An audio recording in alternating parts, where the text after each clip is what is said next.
ఓ పక్కేమో ముఖ్యమంత్రి గారు పూర్తిగా దీని మీద మొంతా సైక్లోన్ మీద విజయం సాధించాను, సైక్లోన్ రాకుండా ఆపాను, సైక్లోన్ మీద విజయం సాధించాను అనేటువంటి డప్పు ఒక పక్క కొట్టుకుంటూ కొంతమందికి ఏదో అధికారులకి ప్రజాప్రతినిధులకి అవార్డులు కూడా ఇచ్చాడు ఆయన. అసలు వాళ్ళందరికీ కాదు, ముఖ్యమంత్రి గారికి ఇవ్వాలి పెద్ద అవార్డు. ఆయన అంత పెద్ద నటుడు బహుశా భారతదేశంలో ఎక్కడా కూడా లేడు.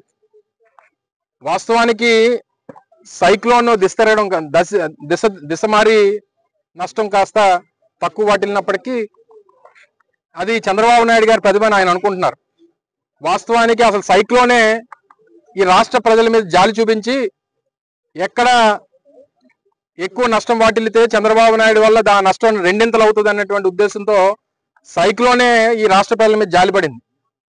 ఎందుకంటే మొన్ననే సంవత్సరం క్రితం విజయవాడ వరదలు వచ్చినప్పుడు ఏ మేరకు ఆయన నటించాడో, ఏ మేరకు అక్కడ అల్లకల్లోలను సృష్టించాడో, ఎంతమంది ప్రాణాలను పట్టున పెట్టుకున్నాడో, ఎంత నష్టానికి ఆయన కారకుడు అయ్యాడు అనేటువంటిది గత సంవత్సరం వచ్చినటువంటి సైక్లోన్ చూసాం.